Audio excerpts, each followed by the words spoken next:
This material is a highly charged political speech and interview transcript featuring MK Tali Gotliv, who fiercely defends right-wing military actions while attacking internal military establishment figures, the censor, and political rivals. It's got this incredible, raw, visceral passion and an uncompromising ideological tone.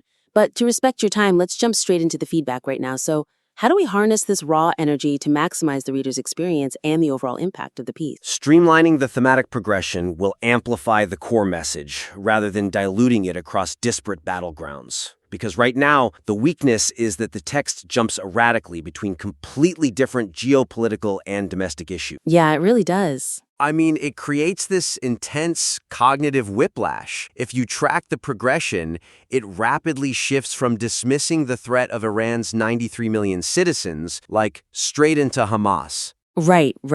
And then it pivots immediately to Yair Golan and the 600 officials claiming genocide. Which is a huge jump. Exactly. And from there, it jumps to the military censor. Then suddenly we're talking about the Jihadi soldiers losing their Messiah patches, and it finally lands on a highly personal attack on MK Sharon Haskell. Wow, yeah.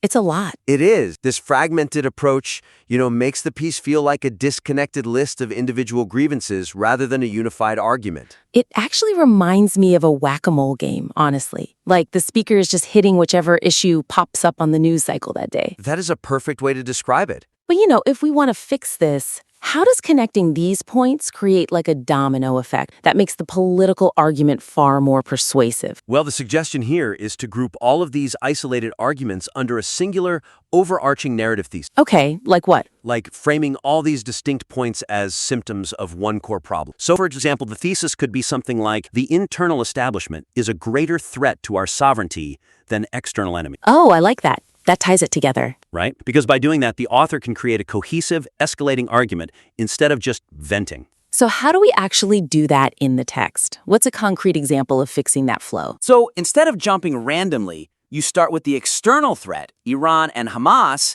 and then you explicitly transition to the internal threat by stating something like, while we manage the borders, our real vulnerability is within. Oh, wow. Yeah, that one sentence totally changes the framework. Exactly. It creates a lens.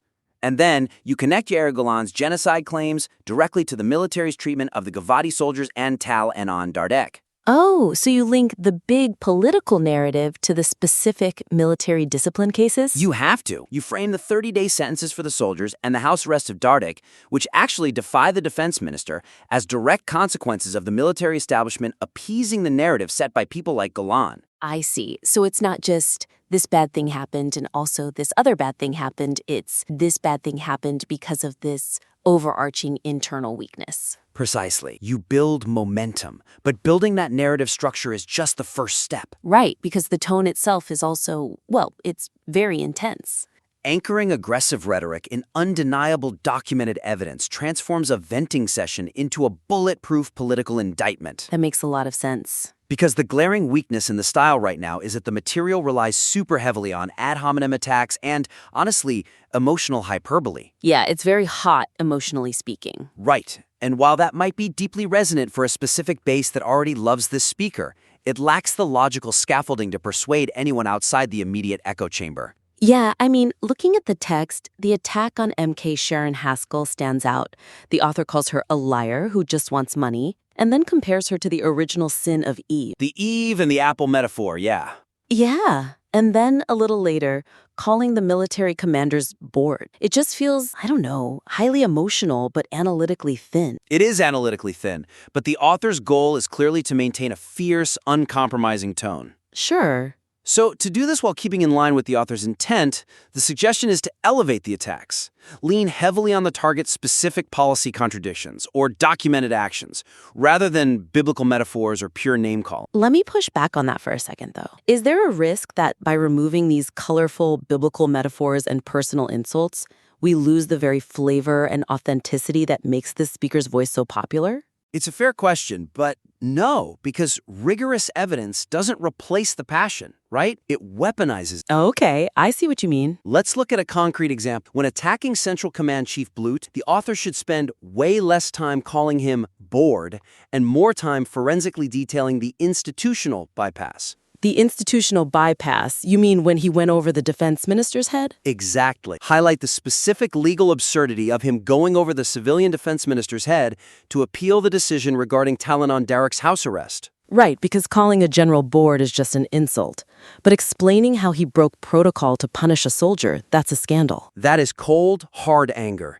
It's infinitely more damaging. And the same goes for the critique of Haskell. Right, drop the Eve's apple metaphor. Drop the apple. Instead, explicitly juxtapose her alleged demand for a funding unit as a member of Gideon Sar's party with the actual legislative duties she is neglecting. Oh, that's good. Use the author's actual insider knowledge of Knesset mechanics. Yes. Use that insider knowledge to completely dismantle her credibility. Don't just call her a liar. Prove she's a hypocrite using her own job description. That's devastating. You're basically building a trap out of their own policies. Which leads us perfectly into the final major issue here, which is how the piece handles the opposition. Okay, let's get into it. Preemptively dismantling the most obvious counter-narratives strengthens the argument's credibility and prevents opponents from easily dismissing the claims. Which currently isn't happening. Not at all. The weakness is that the piece makes these bold, sweeping assertions, but completely ignores the most obvious counter-arguments,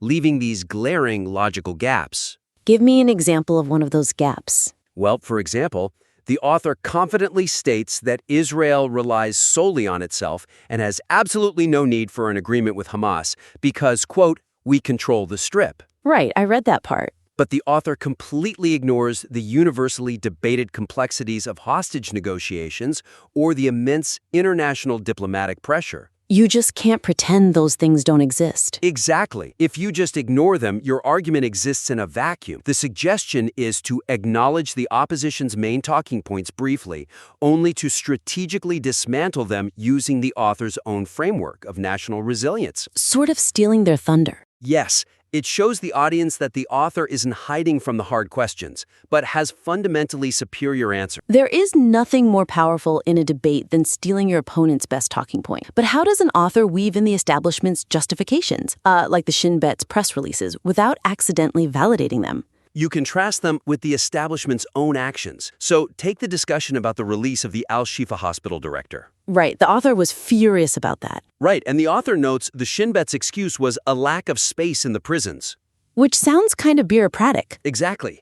But instead of just calling it an outrage, the author could preemptively dismantle that bureaucratic error defense by contrasting it with the immense resources spent investigating the Jihad soldiers or holding Tal Inan Dardik. Oh, man. So you claim you have no space for a terrorist director, but you somehow found the space and resources to hold our own soldiers under house arrest? Exactly! You prove it's a matter of priority, not space. You use their own excuse to highlight their hypocrisy. That is so sharp. It totally neuters the official press release. And you do the same thing with the assertion that there is no need for a Hamas deal. Briefly raise the counter-argument yourself. Say, I know there is international pressure. Just address the elephant in the room. Right, and then frame the unconditional military pressure, like the destruction of underground infrastructure mentioned in the text, as the only true mechanism to relieve that diplomatic pressure. So you're neutralizing the left-wing talking point by saying, we both want the pressure to stop, but my way is the only way that actually achieves it.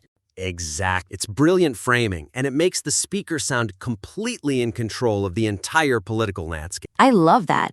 So let's just recap the three main takeaways from today's critique. First, we need to streamline those disparate geopolitical and domestic points into one cohesive thesis, really focusing on that idea of internal versus external threats. Right. Second, we've got to upgrade the emotional hyperbole into evidence-based political indictments, drop the biblical metaphors, and lean on policy contradictions. And third, bulletproof the arguments by preemptively addressing and dismantling those counter-narratives. That's it. So for the writer's next draft, here is a quick rapid-fire check. Group your grievances under one overarching theme. Swap out at least one ad hominem attack for a documented policy contradiction. And finally, address your opponent's strongest argument directly and destroy it. Perfect. We warmly invite you to apply these structural and tonal edits and to submit your revised work back in for another round of feedback on a future critique. We'd love to see how this piece evolves because the raw material here is incredibly potent. It just needs that structural scaffolding to make it truly unstoppable.